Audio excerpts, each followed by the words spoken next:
Welcome to Elevate Springfield, where we will dive into strategies and stories that help you rise to your full potential. Each episode, we'll talk about how you can take intentional steps to elevate your life and your business while making a meaningful impact on those around you. Along the way, we're going to bring in the change makers from our community that are already elevating. We'll bring the actionable strategies, you bring the discipline and follow through, and together we can elevate Springfield. All right, let's go, Springfield. Time to 10x your life, your business, all of it. Time to crush those goals. Time to get after it. Let's go. You are listening to the Elevate Springfield podcast. Robert Farrell here, certified 10X coach, speaker, and mentor, here to bring you actionable strategies. You bring the discipline and follow through, and together we're going to elevate Springfield. We're coming to you again from beautiful downtown Springfield in the Big Dog Construction Studio. Hey, we've got so much going on in Springfield right now. Make sure you are participating. Get out there, network with folks, be a part of the community, support local businesses, support local nonprofits, and let's go. We can all grow together. So, hey, another great episode for you today. We're going to get right to our guest after the break. Hey, Springfield, when it comes to reliable, high-quality roofing, you don't want to leave things to chance. That's why you should reach out to Acosta Angeli Roofing, your local roofing expert, serving Springfield and surrounding communities. From quick, dependable repairs to full replacement, from residential to commercial, they are your trusted pros. Call them today at 217-993-2748 or visit their website to book your free quote and inspection. Don't wait. A little leak now could lead to major damage later. Trust the local experts, protect your home, and get peace of mind with Acosta Angeli Roofing. And we are back. Hey, a little bit different episode today. If you've been listening to Elevate Springfield for a while now, you know that we occasionally highlight our friends over at the Designing and Building Mid-Illinois podcast. You know, Chris Hartsook, my business partner in our coaching and training company, is one of the hosts on that show, and we love to highlight what they have going on as well.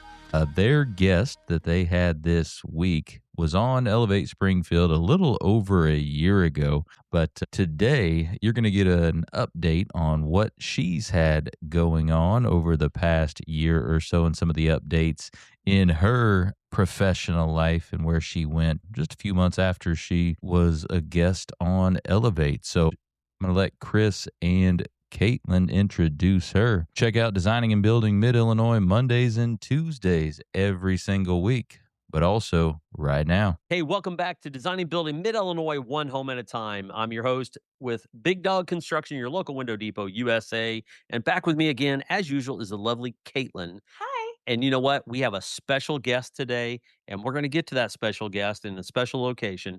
But if this is your first time tuning in, hey, welcome. If you've been with us from the beginning, by golly, thank you for joining us and continuing the journey as we help Mid-Illinois homeowners design smarter, build better, and make confident decisions about their homes and give them some damn information that they might need along the way, right? So, plus entertaining conversations, right, Caitlin? It's going to happen. And so today you might notice that we're sitting side by side and not across from each other because we have a special guest up in front of us on a Zoom because they're not local with us. They're local, but they're not locally in the location we are today. Presently. Right? Presently. Okay. Yeah. So I'm excited. And today's guest is somebody with an incredible story. And if you're from Central Illinois, there's a good chance you've already know her name. Yes, her, right? Beni Harmony first became a familiar face to so many of us, trusted voice in Springfield's Channel 20, bringing stories into our homes, keeping our communities informed, and doing it with authenticity, professionalism, and a presence that just connected with people. But here's what makes her story really incredible. She didn't stop there. Beni took the same drive, talent, and passion for asking meaningful questions all the way to Washington, D.C. Yes, folks, the capital, Washington, D.C. of these here United States, where she now works as a White House correspondent, covering the biggest stories in our country, interviewing key leaders, and operating right at the center of national conversation. Think about that for a second. Okay. Journey from Central Illinois to the White House press corps. That doesn't happen by accident. It takes courage, it takes vision, and I can't wait to unpack that journey today, Caitlin and I both. Oh, But beyond the titles and the career accomplishments, what I'm really excited about is getting to know the person behind the camera lights, behind the headlines, behind the tough questions, behind the microphone. What shaped her? What drives her? What has she learned making that kind of leap? And what it really like is being in the rooms where history is literally unfolding in real time. This is going to be a fantastic conversation. Benny, welcome to our show. I mean, how about that introduction, Chris? Come on. I It's a mean, red carpet for you, baby. we got to put you No, on a thank pedestal, you. Benny. Thank you so much. I'm so happy to be talking with you guys today. Just two people that are truly making a difference in our community. So thank you guys. Oh, thank you. So I will go ahead and start off By to all our, means. our lovely listeners. Benny, so when did we meet? How many years ago was that? Now, When, when was it? It was at 997. 2022, 3? No, yeah, I think it would have been 2022, the end of 2022. Yeah. And you taught me everything I know, Katie. I mean, I'm here because of She's you. being nice, guys. Wow. But we worked together at 99.7. Really? The Mix. I didn't know that. That's awesome. Was not Yeah. Kiss FM, The Mix. I mean, guys, we played 90s, 2000s, and beyond. Wait, And what was Katie- the thing? We forgot it. 90s, 2K, and today. 90s 2K and today. That's what it was. And I have to give Wow. Bonzi a shout out here We because do. We love you. because when I first started, I walked into the station and I was like, I need a job. I was like, I need a job, Kevin and Bonzi. And Bonzi was like, well, do you know anything about radio? And I said, no, but I can learn. And he's like, you remind me of a younger Katie B. And I was like, who's Katie B? Who's Katie B? And that's when he really wanted you to take me under your wing, and you did, and you taught me that radio, that the way to, because people can't see us, obviously, and The way so to how relate. Yeah. yes, and relate, and but with your voice, and you do so good at that, and so we just had to give Bonzi a shout out for bringing us together. And I have to say that he probably highly regretted it. I don't think that he I don't. assumed that we would be so much alike. I mean, with Italian, the family, morals. I mean, The just family. yeah. And I just feel like, and us being kind of like really larger than life and have to be weird. Extra. He wanted to kill us multiple times. Celebrity bartending. I mean, We got I'm in so sorry. much trouble for that, Katie, because We didn't wear our things. we didn't wear our name passes, our badges.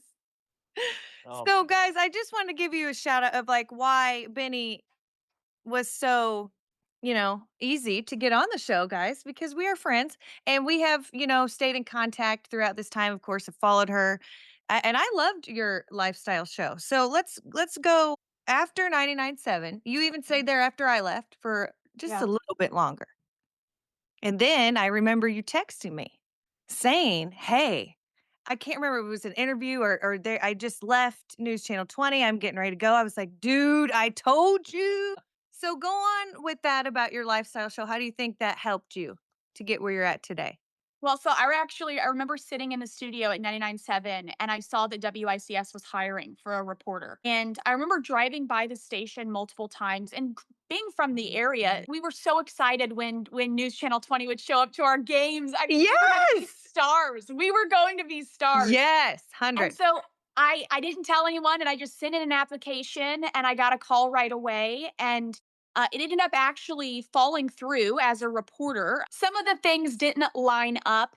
And so a couple months go by, and I get a call from News Channel 20 again, and they're like, hey, our lifestyle host is leaving, and we think you'd be perfect for it. You're from the area, you're from the community, and it worked out better than I could have expected. And I knew it was my chance to tell the stories of my community, of the people that raised me, my family, small business owners in Central Illinois and Right. Acton, and back to my grandparents. And so I started working there. And I mean, the creativity and just, I was so overflowing with ideas. I was like, Yeah. how can I really touch every part of the community? And I mean, it started with artist highlights where I would bring in local photographers and musicians that perform acoustically. And then we started doing a lot of first responder stuff. And Right. that was and Katie, I know you're with me on this. And that was where I really started to feel I was making a difference and feeling this fulfillment. Well, you And could tell, Benny, through the camera how much Mhm. that meant to you with the first responders. I mean, that really inspired me to want to get involved with it more. I'm really serious. Like, I've got chills. Like, you Me could tell too. how close you were with that Springfield Fire Department and how much that they were so thankful and grateful that you were giving them that spotlight that they so much deserve.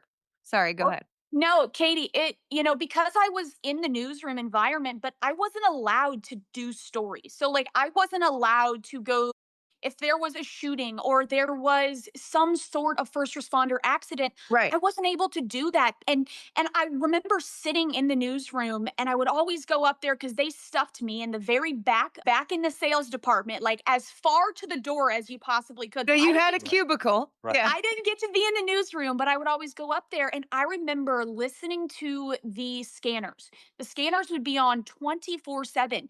And I'm hearing all of this stuff happening. And I'm like, guys, why aren't you going to this? There's a structure fire. There's an accident. Why aren't you Right, going right. and doing live reports from there? And then a light bulb it just clicked. And I was like, I want to highlight them. No, they don't get any attention, Katie. No, And Chris, they don't. none. And the only attention that they get is when something horrific happens Right. or Right. one cop does something bad and then it shows on the whole department and makes the whole department look bad. And so I just jumped right in and I started doing station highlights for the fire department. We started doing ride alongs with the cops. I was helping with recruiting for the sheriff's department and SPD, the fire department. And to see the way these guys and girls lit up for the first time when a Yeah. news van shows up, they're not like, here we go again. Right. They are like excited. Oh, they loved you to death. You can tell. And I saw this excitement, but we can get into this too a little bit. I mean, it was not easy. I was told I couldn't do that. I was told Right. you have to stop. You have to stop doing the first responder stuff. It's too much. I was called into the office almost after every single segment that I filmed with the fire and cops. And they told me that's not airing. And I said, what are you going to do about it? I'm the producer and I'm the host. You're not going to sideline everything I do. I don't want to turn this into bashing of News Channel 20 because I truly did learn so much about the type of journalist, the type of not entertainer, but just the type of person that I wanted to Well, you be. gotta And be a performer. You have to be a performer or else you can't get your message across. But I think that this is good that you're saying this stuff because most people, Benny, when they're getting pulled in the office and they're feeling like a superstar because they're on News Channel 20, I would probably be one of these people. Maybe we don't know. But most people would be like, all right, I'll pull back. I'll pull back. But you kept with your heart. And this is one Mhm. reason why we wanted to have you on here to show how you designed and Right. built your life. You went through all Yeah. these challenges. You didn't fit this, you didn't keep to the status quo. And that's okay because now look at you. And you stuck up for what you believed in for firefighters in Central Illinois. And And Benny, if I can, I picked up on something a few minutes ago that you were saying about it was filling a void that you had. And so it sounds like you have this longing and just you wanted to do more good out there and that was an avenue you felt that was filling that niche there? no, Chris, for sure, because one of the things they always tried to get me to highlight the local Barbie collectors and Woo! do stories and no shade to Barbie collectors, but No shade. they wanted me to really not actually contribute. And when I started doing the firefighters and the cops, I saw that I was actually making some sort of difference. I could see recruitment numbers going up. I could see the way Wow. these people truly felt their message and what they do for a living was getting told. The inside, going in the academy and showing what they're teaching these guys and I could see fruit coming from it.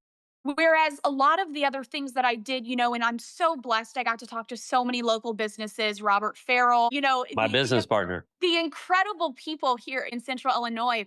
But there was something with that first responder content that really not only filled something inside of me, but I felt I was being of service. And I felt it called by God to do that. And it never went away. It still doesn't. I still see a fire truck or a cop going down the road here in DC, and I want to report on it. And so it holds a really special place in my heart. I feel I was called to be a voice for them. And that's Me you too. said it's a service above self. I Mhm. mean, that's what we're taught in the good book. I love the story. Yeah. So as you and I do as and me and you, we love our skincare and our beauty product. No. Did enjoy those segments. I got to throw that in there. Okay, that you did. But I know what you mean because when I was fortunate enough to be a part of a local campaign here, it does really get to your heart because you really see the human that is behind the badge or the firefighter outfit, for lack of a better word. It just so I can see why you really enjoyed that. So you're at New Shield 20. You fought through the first responder like Katie, dilemma. Yeah. Yeah. let me just say I almost got fired probably over 10 times for going and doing these shoots after they told me I was doing too many of them. And I just kept pushing back and I did not allow at first I did and I was like, "Oh, I don't want to step on any toes." But then Right, it right, got right. to a point where I was like, "You guys, I'm the only one from Central Illinois here. You guys aren't even from here. You weren't raised here. You don't Right. know the roads in this town. You have to use a darn Yeah. GPS. So no, you're not going to tell me who I can highlight and who I can't. You told me I have full creative control. Well, guess what? Here's the creative." And I also they had to have seen their numbers going up. They had to have. I mean, the way you were posting and really getting it, there was no way that they did not see their No. own numbers going up. 0. Katie, they lost probably about 5 to 7 sponsorships after I left. I'm not surprised one bit.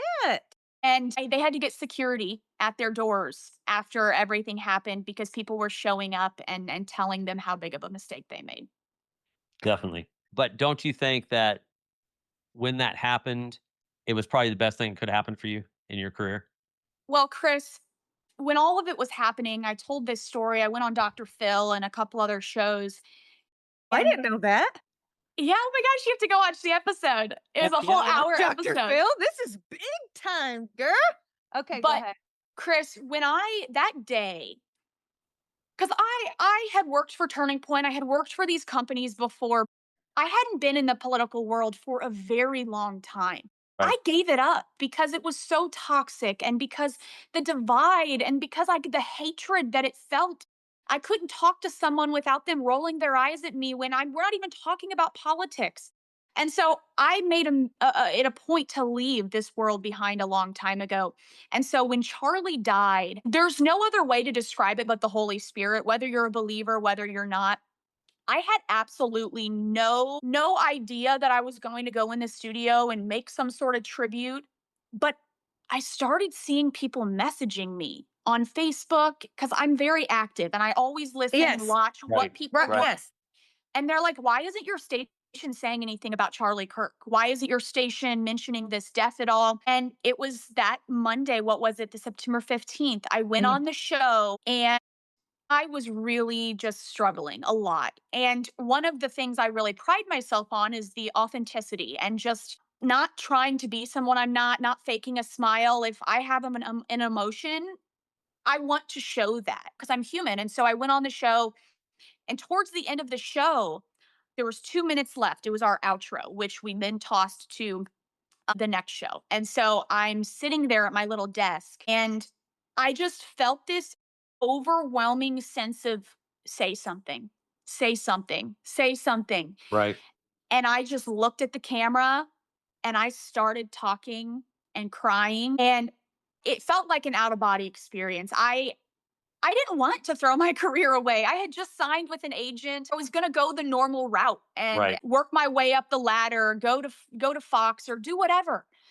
And in that moment, I kind of blacked out. And afterwards, when the show wrapped, I fell to my knees and just started sobbing. And I had never felt so light in my life. I had never felt such liberation because I knew it was coming from something deeper than myself. Oh, And so, as hard as that journey was, as hard as it was leaving News Channel 20, because that was my heart.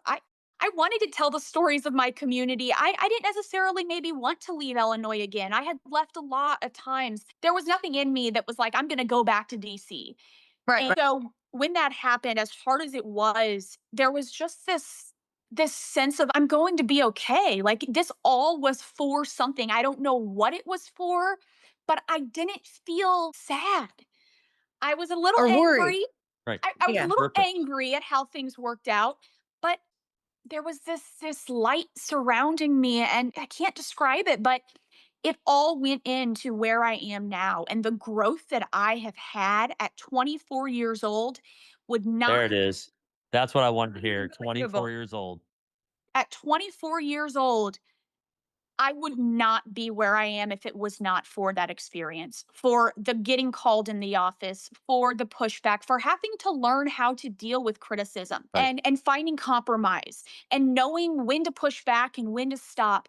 The life experiences that I learned at that place will nothing will ever compare to the way WICS is held in my heart because it's why I'm here now. Well, it was God's plan, obviously. You know what I mean? And All that's of it. why he spoke through you that day to put you where you are to make a difference. And you're And obviously making a difference at 24 years of age. and you don't have to agree with Charlie politically Exactly. or It this is proof. not Yeah. political. I am not No. saying I'm a Democrat or a Republican. This was somebody that I knew. Went on there, I didn't say one thing political. I said that if this teaches you anything, speak your mind. Speak, use your voice, be loud, and don't be quiet. There was nothing political. Benny, it was a very powerful thing. I It wa- cried when I watched you. Okay. I thought it was very well done. Never once have I seen, and I'm not just saying this because I love you, but never once have I seen you be unprofessional. Of course, we want you to be lively, or I don't Right. wanna watch, and I'm glad that you're beautiful, like, that's part of being an entertainer, you're easy to watch, you know? So, that really upset me because here's the thing, I never even knew of Charlie Kirk until of his death, okay? Mhm. So, when I go back and I'm just going back at all his things, all I could sit there and think about is his kids, his a dad, man. Like I don't care if he is a rock star up there and this happens. Like he's a dad. He's a And Katie, as a woman, that's exactly how I felt too. It wasn't about, we lost this man that changed the world with his views and created a movement, which he did. But yeah, it was this man was just shot in the neck. And Right. I just had to watch blood of someone that I knew running down his neck and dying for being on a college campus. right, right. It was so far from political. It was There was what nothing. Yeah. it was nothing. It was death. Death is it Right. doesn't matter if you like the Right. person or not. Death is instant. Death is gone. But I'll never forget getting called into the office after I made the tribute and they told me you have to remove it. Was You that the have to same remove day? yeah, so I was actually going to shoot with the firefighters right after the show. Right. So after I finished the tribute, I sent a message to our YouTube editor and I said, "Hey, can you clip that for me and send it to me?" He sends it to me right away. Before I leave the station to go to shoot with the firefighters, my last firefighter shoot, oh, it can make me cry. I posted it real quick because somebody asked. They said, "Will you please post?" I saw a message come through on my Facebook. "Will you post what you just said on air?" And never in my mind did I think, "Oh my gosh, I'm going to get in trouble for this." And I posted it. I turned my phone on do not disturb because I had a little bit of a feeling because of just how much I got in trouble for everything that I did. Right.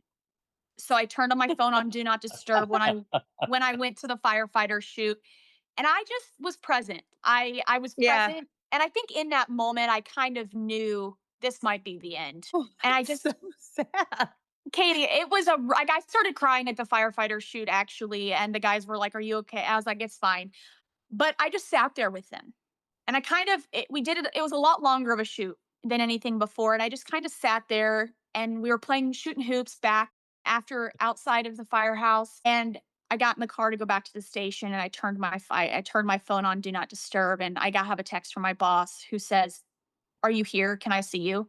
Can you come in my office?" It's like this might be it. I go in his office and he says, you need to remove that video you posted from your social media.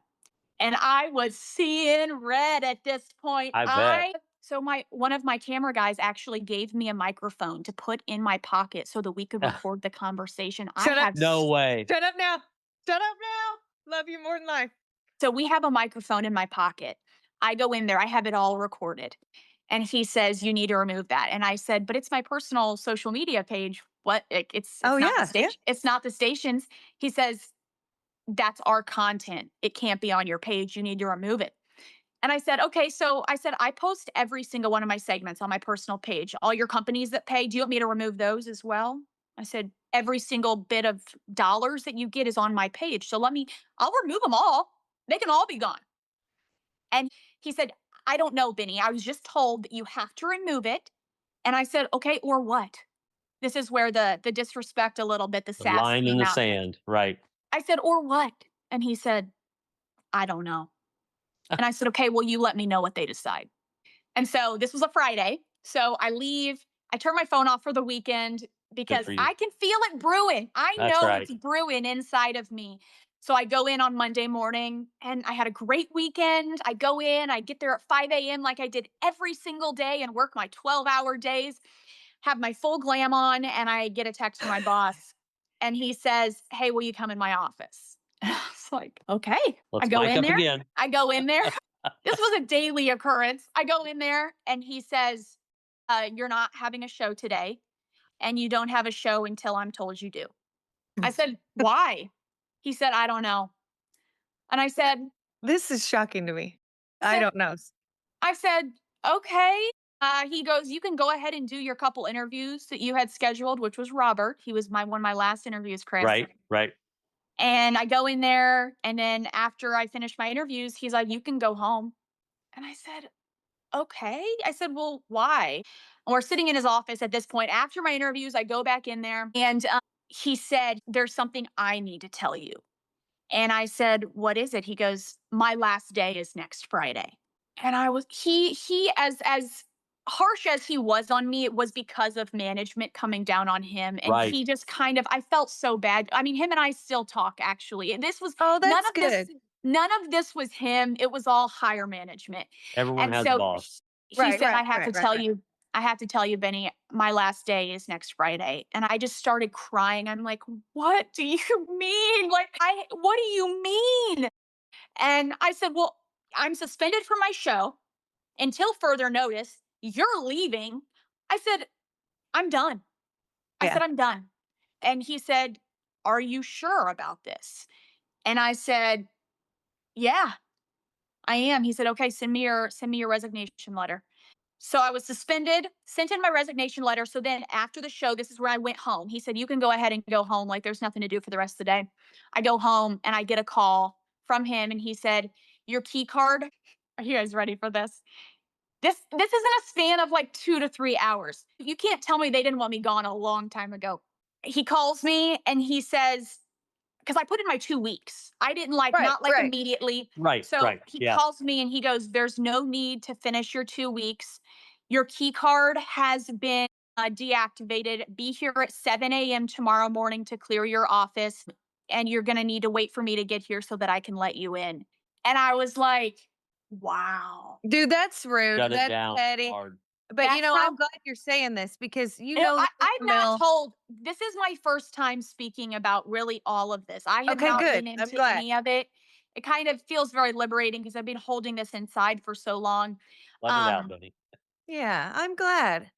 and so actually, Katie, the amazing jammer, Best human he on this planet. he actually let me in even earlier than 7 a.m. because I didn't want to be there with it. I didn't want anyone. I had so Yeah. much stuff to move out. I had a whole dressing room. I had my desk. Right.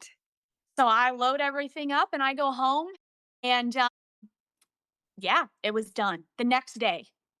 The next Did, day. did he call you later that day and say, "Where were you?" Or Well, I think Jammer got in a little bit of trouble for letting me in Yeah. actually, but I just told him, I said, "No need, I'm already done, everything's cleared out," and he's like, "Who let you in?" And I was like, "Chris, it's not that deep, I'm gone. I'm gone. Yeah. You got your phone, you got your computer, you got all your stuff." Yeah, so that was the end, and then I made a post on Facebook because I was like, "Goodness," I was like, "I have shoots this week. Yeah. I have the companies that have literally booked specifically for my lifestyle show because they want me to interview them." And I made a post, and that's when somebody reached out to me from DC and they said, "Have is this real?" Because I said, due to values not aligning, I and remember they said, those. "Is this Yeah. real?" And I was like, "Yeah." And they were like, "You need to get this on social media now." And so I made a tweet about it, and the rest is history. I know Robert did some recordings for you, I think, at our downtown studio. He is, Chris, when I tell you the soul of that man, Yep. Oh, one That's why of he's my business partner. you're I mean, crying. Chris, I don't even have the words to describe to you what he means to me and his family and the way he stood behind me, stopped recording everything with them, and welcomed me into a place of his because I was in need. I've never met anyone like him, and I don't He think I ever will he again. he was ready to go to battle for you. He and I talked. He was ready to go take up arms for you. So was this So, with Robert right it was after right that after. happened? And Yeah. that's what I'm saying. To meet someone like that when you're so confused, maybe you're feeling did I do it right? Did I do it wrong? To have someone like that behind your back says Oh all. my gosh, and he made me confident in myself because he kept repeating, and maybe this is the 10x in him, and the That's all right. all the growth that he does, but he made me realize and believe it was all going to be okay. Yeah. And all I had to do was text him. I'm still to this day, all I have to do is text him. Yep. And I actually have some things next time I'm home I need to give to him. I have some souvenirs from Air Force One and stuff, but yeah, he's amazing. He's truly amazing, and he let me use his studio for everything I needed for all my hits that I was doing. I was supposed to go on Jesse Waters, but Sinclair or whoever owned my station ended up calling Fox and getting the interview canceled. And so yeah, Okay, can we tell that story? Because I actually never knew what actually happened. Because remember, you're like, "Yes, I'm gonna be on yeah. Fox tonight." Like, we're so excited. I'm like Yeah. texting everybody, I'm like, "Dude, Benny's gonna be on Fox." Like after all this, and then something happened. So tell us about what happened there. So I don't really know what went down between the corporates, but I was at Robert's studio. The van, our mobile studio that Fox had sent from St. Louis, was sitting outside of the studio. The makeup artist that Fox had sent was doing my glam, was getting me ready, Yeah. and all of a sudden the van leaves. And I'm like, wait a minute. I'm like, wait, what? What's going on? That was at our downtown studio? Yeah, right outside of the studio. Yeah. Yeah. And so I call the van driver and I was like, "Hey, where'd you go?" And he goes, "Oh, the interview's been canceled. I'm heading back to our headquarters." And then I get on social media and it was such a whirlwind. WICS, they had released something that said everything that I was saying was a lie, that I'm lying, that Ah, I was a salesperson, I wasn't even on TV, and all this stuff. Benny. I remember people coming after them and being like, "Are you guys dumb? Like, look, her videos are, she was on TV. You're trying to say she was a salesperson? That's your defense?" wow. Wow. And so, from what I know at this point, is that Rincon Broadcasting, who had bought our station, they called Fox headquarters or corporate and basically said, "She's lying," and just completely blacklisted me. Wow. Dude. Wow. Well, I'm glad you cleared that up. So, but at this point now, Yeah. how did you end up? Because we know, and guys, she had talked about before how she had been a part of Turning Point. That was basically, were you 18? Yeah, I was Yeah. young. I was really Yeah. young. So that was before she came back That to was for that was bef 99.7. that was before I moved to Nashville, before I Oh moved yeah. Right. to Illinois. This was when I was still out in Arizona, and that's how I got involved with them because that's where they're based. Right. Right. So then you probably had contacts, obviously still and friends. And then so is that how you got into this now? Like this is So this is the fun part, and I think I've healed from all of the things that it took me a long time to realize all happened for my benefit. But this is where God really started to work, and it's really unbelievable actually. So one of my friends, he is he works at the Pentagon. I used to work with him when I was in a congressional office interning. He was the communications director. He's actually the one that reached out to me. He's the press secretary, the deputy press secretary for the Pentagon. And he reached out to me and he said, "You need to get this on social media." He's the person. And he stuck with me from when I was 18 years old working in a congressional office to we're still very close to this day. And so he did that. He was like, "You need to get this out ASAP. This is going to be big." And I was like, Right. "What?" I was like, "What do you mean?" And all of a sudden, all my old people that I used to know, everyone from which I thought was kind of like my old life, these people have forgotten Right. about me. They all came and just marched next to me side by side. I start getting calls from Newsmax. I'm getting calls from OAN. I'm getting calls from, and at this point, I'm still getting, this is a couple days after. The way it took off, it was very overwhelming. All I did was just cry and praise God. I'd never had that much attention. And to be quite honest, I didn't really know what to do with it. All I knew is I don't know what happened. Like I blacked out. All I can say is the Holy Yeah. Spirit. I Yeah. don't even know what's happening. And so all these companies are reaching out to me. I'm getting job offers and, "Oh, do you want to come work for the Tennessee Secretary of State? Do you want to come work for this candidate in Texas or the GOP Oh, here?" I mean, I am at this point, like, I just turn everything off, and I Right. stayed pretty quiet for a couple weeks there, Did you go hang with your and chickens? yeah. I was gonna say, yes, and your yes, dog, yes, yeah, your I mama. went to church, Yes. and I'll never forget that Sunday after everything happened. I went to church, and my parents were sitting at West Side. My parents were sitting way in the front, and I got there a little bit late, so I couldn't see them. So I find this seat in the very, very back, and I'm honestly during the sermon, I'm just crying. I have my journal open, and I'm so overwhelmed by everything. I'm crying, and the couple next to me, they look over, and they're like, "You're you're Benny. You're Benny Harmony." And I just start sobbing. And this wife and husband, an older couple, I wish I knew their names. They wrapped me up. They didn't say a word. They Not one word. They said, "You're Benny Harmony." And I start crying and they hug me and they just said, "It's all gonna be okay. We're so proud of you." And yeah, I'm sobbing at this point. But to get back on track, there was just a lot of very God moments that week and week after that Right. happened that nothing can describe it besides for God was literally with me that entire time and was Right. walking next to me. And so back in actually 2023, somebody had referred me to Real America's Voice. Okay. Um, I had already moved home at this point, Katie. Yeah. This was after I was at the radio station, and it was between Real America's Voice and News Channel 20. I had an Okay. offer from RAB to go down to West Palm and work in the West Palm studio, and I had an offer from WICS for lifestyle.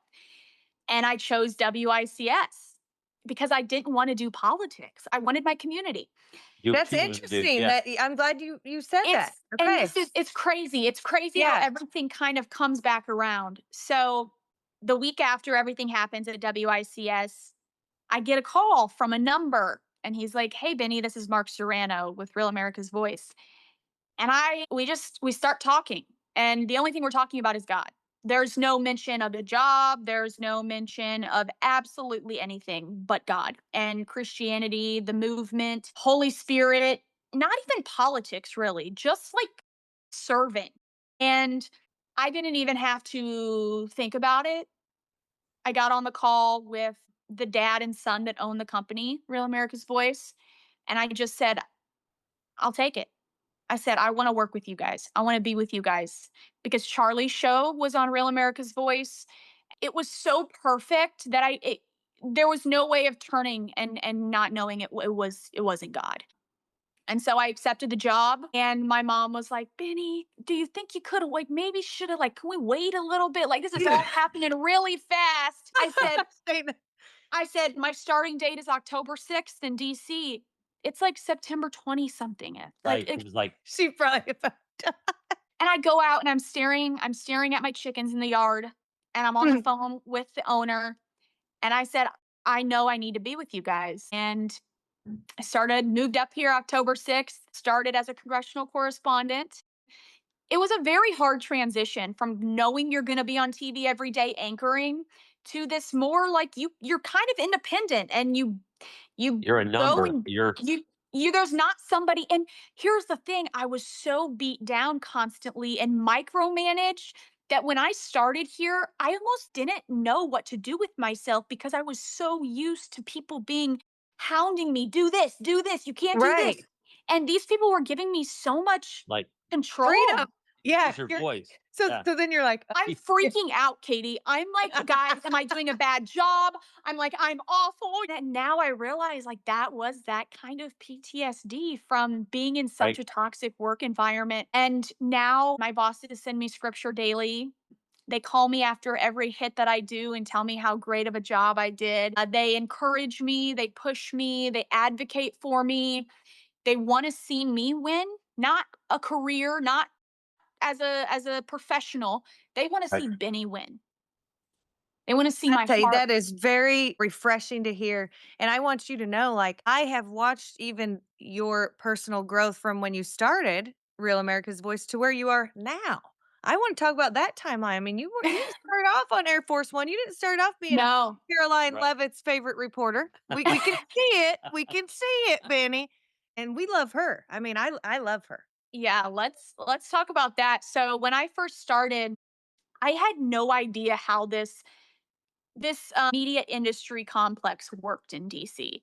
All I knew was I didn't want to take a strong stance on one side or the other. And this is where WICS really did teach me something. As much as I hated it in the moment and got in trouble for reposting videos on TikTok of Donald Trump or something, they taught me to be not biased. They taught me to stay as much in the middle as you possibly can. And so when I started, I really, really was trying to find my voice because I'd lost it for so long and I didn't know what I believed in. I hadn't been in the political world in years. And now Right. I'm thrown back in, and now, okay, report on the peace deal between Israel and Gaza. And I'm like, what is Gaza? This is why. I was, and I'm terrified because I'm like, what if I say the wrong thing? Right. I, That I is don't, scary. it's terrifying because when I lived here before, I made a lot of mistakes. I got really in the MAGA, not cult. They're not a cult, but I just Movement. The movement, Yeah. the I group. f- I followed them so intensely, and I would repost everything, and I shared hateful messaging, and I didn't know what I was talking about. I was 19, but I did it anyway. And so coming back this second time, I was like, I'm going to do this different. I really want to learn about these things before I talk on them because Right. I don't have a college degree. I went to Arizona State and then I went to UIS for a little bit. And I've never had a college degree. Every job that I've had knows I didn't have a college degree. And I'm around these people that have went to Yale, Yeah. Georgetown, Harvard. These journalists technically on paper are the best in the world. They might be biased, but they're Pulitzer winners. They are the Wow. best in the world. And I look at myself in the mirror and I'm like, I'm a girl from a small town.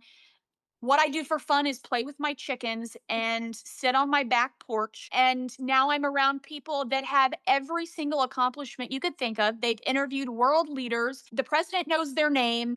What do I do? I'm so overwhelmed. And so our White House correspondent at the time was Brian Glenn. And he had been on the campaign trail for about 10 years at this point. So Trump knew who he was. And he was a very active voice in the White House. And he really took me under his wing. He introduced me to every single person that came in our path. He introduced me to the press girls at the White House. He introduced me just to anyone that he was talking to. And if I walked up, he would introduce me to them. Very And at this helpful. point, I was a congressional correspondent, but it was pretty clear early on they wanted to really get me to the White House. And so I put in the work, I put in the time. I sat there even when I was terrified, Katie. I came out of the Oval Office, my first time in the Oval Office, sobbing. I was sobbing. I go to this Pulitzer winner. His name's Doug Mills. He works for New York Times. He's like, he took the fight, fight, fight picture of Trump and he won the Pulitzer for it. Incredible man, incredible photographer, but even a more incredible man. And I just go to his desk and I just start crying. And he's like, wait, he's like, hold on, hold on. He's like, what's wrong? And I said, I can't get my hand up. I cannot get my hand up in the air. And I'm just sobbing. And he goes, hold on. He Right. goes, sit down. He goes, I'm That going to I tell would be you. terrified. He goes, I'm going to tell you what I would tell my daughters that are your age. They are your age, Benny. And he just basically told me, like, do you know how long these people have been doing what they're doing? These journalists that yell the questions, do you know how long and how old they are? He said, give yourself grace. He said, you have been here for 4 months and you're already in the Oval Office. He said, do you know Yeah, how there you long go. Mhm. do you know how long it takes people to get to that point? I said, I see Marco Rubio sitting there and Pete Hegseth and Donald Trump and the leader of a different country. And Trump is looking right at me in this moment. And all I have to do is put my hand in the air. It won't go up. And it was a lot of hard moments like that. And then Doug, he goes, Benny, I want you to go sit down with Caroline. Love it. He goes, I'm going to send you her number. I want you to go sit down with her. And so I text her. She's like, come into the West Wing, come to my office. So I go sit there with her and we're sitting in front of her fireplace at her desk. And she had just announced, I think she was pregnant. And Oh, yeah, yeah, yeah. I just told her, I said, Caroline, I said, even when we're with you and at the gaggle, there's this place outside the White House called the Sticks. And it's where people like secretaries and stuff will be doing media hits on Pebble Beach where all the tents are. Then they walk over to this little gaggle area where they talk. And I said, Caroline, I said, I can't even yell at you. I can't yell a question. I cannot get my hand up. Why am I so like, I don't want to be disrespectful. Like screaming at someone, that's just not me. I will not fight for someone's attention. Right, right. Yeah, because you have to be like, Caroline, like, yeah. Yes, over and over and over. And she says, she looked at me, she goes, you have to, Benny. Yep. She said, you have to do it. She said, it's the only way. And so the next White Wow. House, Simple. when she looked at me and she said, you just have to. Yeah. And I just was like, okay. So the next press briefing, I'm over in the corner. She tells me, Caroline had told me in that little meeting that we had, she goes, wear bright colors during the briefing so that I can see you. Yep. Oh, that's helpful.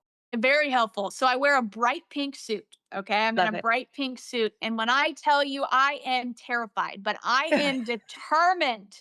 I am determined. I'm over in the corner because we don't have a seat. Like a lot of the mainstream has seats. We don't have seats. So I'm standing over in the corner and she just happens to glance over and she sees me. And I think she forgets my name at this point. We've only met once. She goes, Raph. And the whole room looked at me. I'm so scared right now. And And I look at Caroline and I'm like, is this she actually call on me? And the first thing I think of is JB Pritzker and Darren Bailey. So I start asking about Illinois because that's all. Yeah. But hey, you know what? I think that's good because I you love it. know, I'm glad you did that. And he's And I said, in the mainstream. I heard that there's a bill in the Illinois legislature that is giving free tuition to illegal immigrants while kids can't get financial aid and citizens of the state of Illinois can't. Like, what's the president's response to that? Actually, she goes, I haven't heard about that. I'll look into it and I'll get an answer back to you on it because that's unacceptable. And so that was my first Interesting. one. And you didn't have to raise your hand either, did you? No, not For really. that one. Yeah. No, It I was was all like you kind needed of was like the bright pink suit. I was kind of like this, Yeah. and I had the bright pink suit on. And it kind of just that gave me the courage. And every time, though, guys, Chris and Katie, when I tell you this just happened to me when I was standing literally 2 feet from Trump on the South Lawn for the construction of the ballroom. Yeah. It doesn't matter how many times you do it. It doesn't matter if he knows your name. It doesn't matter. You can hear your heartbeat in your ears. You know those moments where Right. your body is heating up from the inside. You can hear your heartbeat in your ears. You can feel it in your arms. You can feel it in every ounce of your body, that adrenaline, that push, knowing like you are uncomfortable. You Right. don't know what he's going to say back. You don't know what Twitter No, no, no. you don't know what Twitter is going to clip and post. You could get roasted. I've been roasted for literally asking a question that I literally thought was good. Well, that's so sad. I'm gonna. And so I had to stop reading comments a long time Yeah, ago, Yeah. but you have to. that moment, my mom looked at me the other day and she said, "Benny," she goes, "I don't think anything will ever be." I was beating myself up and like, "Oh, I hated the question I asked. He wasn't in a good mood and he looked mad at me and blah blah blah." Blah." And she goes, "Benny," she goes, "think about this." She's like, "You've asked the president of the United States, the most powerful man in the world. You've talked to him. You have had to ask him a question." She goes, "Do you think anything will be scary ever again?" Right. I was like, "Damn." Mama always knows, man. I was like, "Yeah, you're right." And so it's just pretty surreal, and it's still surreal every single time that I get to do it. But I really don't take it lightly, and that's a big thing I've really been trying to understand is like when I'm in front of him, I don't think, oh, I'm so cool because I get to be Right. here. I am so grounded in the fact that I don't know that I should be here. I've been given this opportunity for some reason, and so I don't take any of it lightly. I thank everyone when the press girls reach out to me and say, "Hey, do you want to come on the trip this weekend?" I'm just like, "Thank you so much. Like, thank you for this opportunity because I don't take it lightly. I don't think that I'm expected to be there and that I should be there. I'm blessed to get to be there. I've been given this opportunity, whether, it's my hard work, it's my determination, it's my not giving up when all I wanted to do was sit and give up and cry and lock myself in my room or not get up. And as lonely as it is here in DC, I mean, it's awful. It's Yeah. it's truly awful. I cry myself to sleep a lot because I know that I'm doing what God wants me to do, but also I feel like I'm missing out on so much. And so I actually am splitting my time now between Illinois and DC. My home base is Illinois now, and I go back and forth. So I'm coming back home on Friday. But Well, dang it! We gotta see ya. But yeah, I no. wanna say something real quick that I noticed about you way back when, and you're sitting here saying, "I don't know why I'm here. I don't know why I'm here." Benny, I know why you're there, and I know you are the most determined girl, woman I have ever met, and I've met a lot of people too, but I'm just saying at your age, even back then, she'd sit there for just our little 3-minute breaks, 1-minute breaks. She had it organized. She had her notes down. You think I ever did that? No. Yeah, that's what I'm saying. So I mean, that's Squirrel. Wait. it So, really is. And she was always like, I remember showing up late to the celebrity bartending. She's texting wait. me. Show up late. Yeah, where you at? Where you at? She's like, come on, get in here. We gotta go. Like so that is why you are so determined. You're so motivated. You have a heart of gold. You're not judgmental. So that is why you're there. I'm serious. And all while, and I hope you don't mind me bringing this up, your mother was really battling your closest person in your entire life, your world, your literal twin, going through this health scare. And still, you persevered, and so did she. Yeah. Right. And I think I've always felt this calling that I was put on this earth to do something great. And I've never really understood what it was, and I'm only 24. A lot of life left to live. Hopefully, praise God, I get to live it. But Right. I I've just always felt this thing inside of me that I was born to be a voice for people. And Hmm. I think that's Hmm. why I was drawn to radio. That's why I was drawn to TV. That's why I'm now drawn to doing what I'm doing. I know that I was given this strong, sturdy, powerful voice that I'm not afraid of confrontation. I'm not afraid to actually, before I go on this spiel, I literally yelled in the Oval Office a couple weeks ago, no, to the president. He was asking one of his advisors, do antidepressants work? Because women, the statistics were huge that women are very much on antidepressants. And he asked his advisor, do they work? I'm in the press pool, guys. I say, no, Joe Rogan is behind him. The whole the whole room turns and President Trump goes like this. Like, continue. I said, well, No. I said, Mr. President, I said, I'm on a few of them and they don't work. The whole room starts laughing. Then the president turns to a doctor that's behind him and says, "Why don't they work? Give me the statistics right now." And she goes, "Well, they only, our statistics for it is it only works, they only work 15 to 20% of the time." He goes, "That's not Dude, good." no, He, I'm on him. I'm I, serious. Katie, and I just, something came over me to speak. And I spoke to power as a 24-year-old. And the president looks at me, he goes, "I would have never known that you were on." I said, "That's the whole point." So, anyway, back to my thing. But that is the whole point. But this is what I'm trying to say is that you now are giving a voice for the biggest issues on the planet. And even something that might be so small in the Oval Office isn't. And that's women's health. So good job, sis. Way to go. Yeah. So Thank I you. just I want to use this voice that God gave me and that I was blessed with, and the mind that I have that dissects everything and drives my own self crazy, which I know you kind of get that, Katie. Just when your mind, you overthink and you're just going a I said million that to miles. myself in the mirror this morning. I said, life's easy. You just go in the mirror. I said, you go to work, you're nice to your kids, and you sleep. You exercise. It's easy. It's easy, but it's not. No, but it's not. And so I like to believe that I was given this madness in my brain and this passion for speaking and this talent that I sometimes forget that I have. And when I'm doubting myself, I mean, and I can be the most insecure person in the room and you'd never know, but I'm just tearing myself apart. And so I I do the just same feel thing. I feel I was given a voice for a reason, but mainly I want to be a voice for my Central Illinois community. That's all I want. And when I tell people that, like they're like, "But you have all the, like, you could be in the Hamptons, you could be doing this and doing that." I'm like, I just want my home.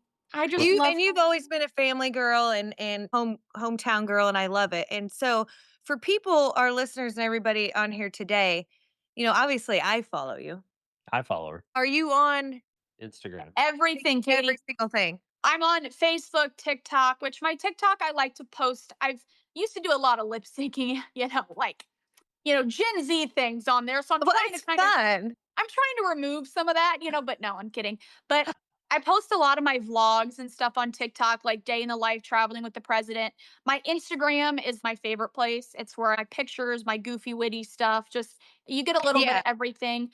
I kind of steer clear of X. I get on there to see what's going on in the world, Right, but right. it's very toxic. And so, but yeah, I'm all over the place. I actually am about to post a whole video of my last trip with the president flying on the Osprey helicopter on Air Force One and stuff. So That's I some of those my are favorite stuff to see of yours, I have that's to tell you. it's where my creativity comes out, but also I want to show people this honor that I get to do Right. that people don't get to do in their life, and I'm getting to do it. I want them to feel like they're there with me, you I know? do. You're doing a good I swear to God, I do. Me and my aunt were like, "Oh, did you see what Benny's there she's at today?" So, I think you're doing a great job, and I see your little reels that you'll do, like, after you get an answer from Caroline or the Yep. president, that you'll kinda do a little recap, and I love how you're doing the walking and talking because that is some hard shit, man. It's some hard shit to do, and she's out And there heels. doing it. Yeah. Sometimes, wait a minute. She has her comfy shoes she throws on every once in a Oh, while. yeah. Yeah, I've seen that before Oh too. my gosh, you guys are so cute. You guys notice. It's hard. It can be very hard, and I'm gonna Katie, I'll send you some bloopers. You need to But do, like, a blooper reel. You're because so cute. your nervous system, you just asked the president 7 questions and now you got to go remember what you asked and Yeah. deliver it.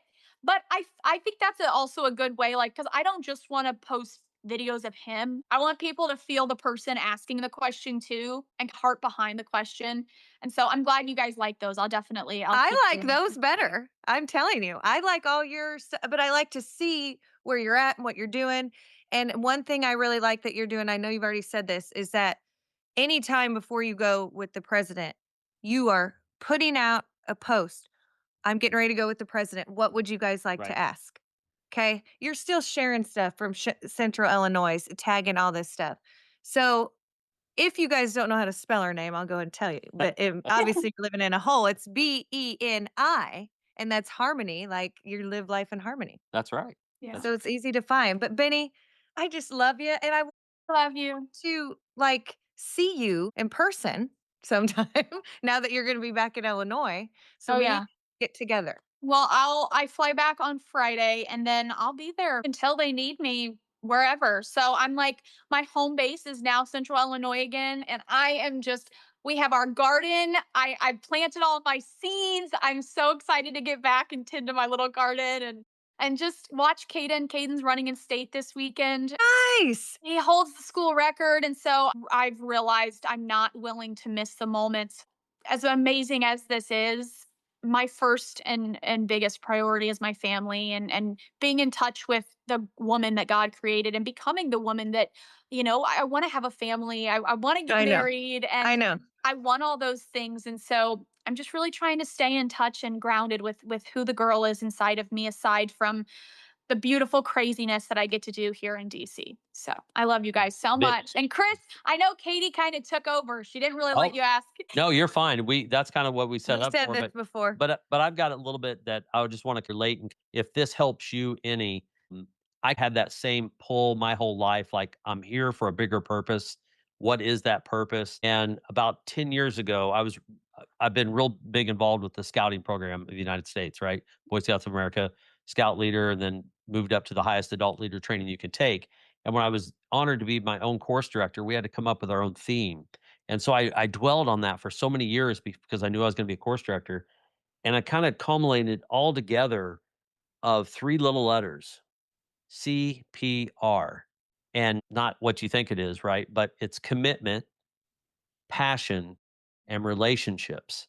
And I have seen that throughout this whole interview with you, is that you've Yeah. been committed to everything you do. And when we say committed, you're 100% in, all in, right?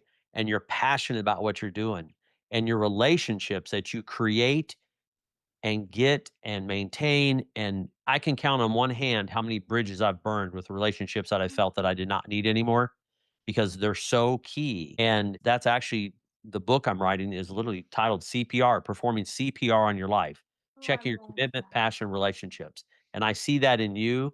And I applaud you for that, because you're 24, and don't worry about the pedigree of everyone in the room you're with, because you have CPR, and that has gotten you where you're at. And something I came up with on the show, one of our podcasts, is that haters be hating.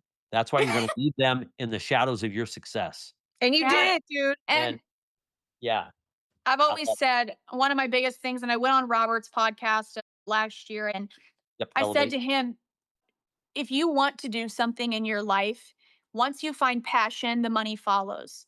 Once you mend those relationships and build them up, that's where you develop meaningful connections. And I'm not a big the network and do your networking, but I believe in connecting with people on a deeper level, because once you understand somebody and they can understand you, the vulnerability that comes with that. But my big thing is, once you find your passion, money will follow. I don't Definitely. and yes, I've been very blessed with growing up and my parents doing well, but I'll take a job. Even I was making $30,000 at WICS for the job, Right. you I know, know. and so but I do things. I stay with it. I commit to it because I know that if it is meant for me, every harvest and bounty and fruit that God has will follow. That's But right. he needs to know that you are committed to it. And so Chris, I love that CPR. That's truly amazing.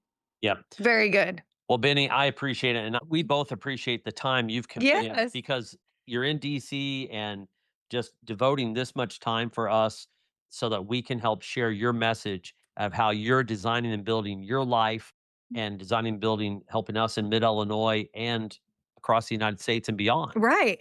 Yeah. But thank you for being here today. What an incredible conversation we had, right? Your story is such a powerful reminder that big journeys rarely start with big stages.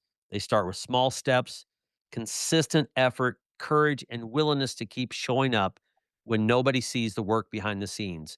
From Central Illinois to Springfield television to Washington, D.C., and now having seat in rooms where history is being written in real time, about antidepressants. That's an extraordinary journey. But what stands out even more than the titles is the person behind them: your discipline, your faith, your resilience, the willingness to keep growing, keep learning, and keep leaning into opportunity. And that's with those relationships. And I think that the message all of us can take away today from you is you don't have to have your entire path figured out. You just have to be willing to take that next step and then the next one after that, and so on. So, to everyone listening, whether you're building a business, chasing a dream, making a career pivot, or simply trying to find clarity in your next season, let this conversation be a reminder that where you start does not define where you can go. Big things can come from humble beginnings and humble continuings as well. Beni, thank you again for sharing your story, your perspective, your heart with us. And to all of our listeners, thank you for spending time with us today. If this conversation inspired you, challenged you, or gave you something valuable to think about, make sure to share this episode with someone who needs to hear it. They may find a nugget out of this that changes their life moving forward, right? So until next time, keep building, keep growing, and keep believing that your best chapters may still be ahead of you. We'll catch you on the next episode. Beni, thank you. Bye. Looking for expert tree care with hometown integrity? Look no further than Sangamon Tree Service. They're your trusted local pros, delivering quality workmanship, exceptional customer service, and fair, honest pricing every time. Whether it's trimming, removal, or storm cleanup, their team brings professionalism and care to every job, big or small. Call the name your neighbors trust, Sangamon Tree Service, or visit them today at sangamontreeservice.com. Sangamon Tree Service, rooted in quality, built on trust. Looking for personalized insurance with hometown care? David Hilst American Family Insurance Agents here to help you protect what matters most: your family, your home, and your dreams. Whether it's auto, home, life, business, David and his team are proud to serve the Springfield community with trusted advice and reliable coverage.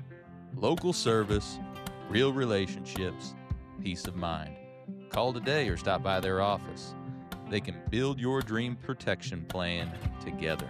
Call 217-726-6343. Well, thank you for joining us today, everybody. Appreciate you making us a part of your day. Hey, don't forget, while you're out on social, check ours out. You can check my personal one out at Robert Farrell at everywhere. Check out those Elevate Springfield pages, those Big Dog Business Coaching pages as well. Check us out over on YouTube. Give us a subscribe, give us a like or a follow on any of those channels. We would certainly appreciate it. So hey, take what you learned today.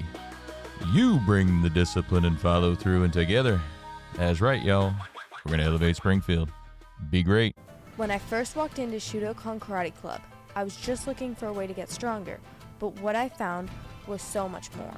Here we train in traditional karate, the real stuff, passed down through generations. Every punch, every kata has purpose. I've learned self-discipline, confidence, and how to protect myself. Not just in class, but in real life. It's not about being aggressive, it's about being prepared. This is more than a club, it's a way of life. Join us at Shudokan, traditional, powerful, real. Ki-ai!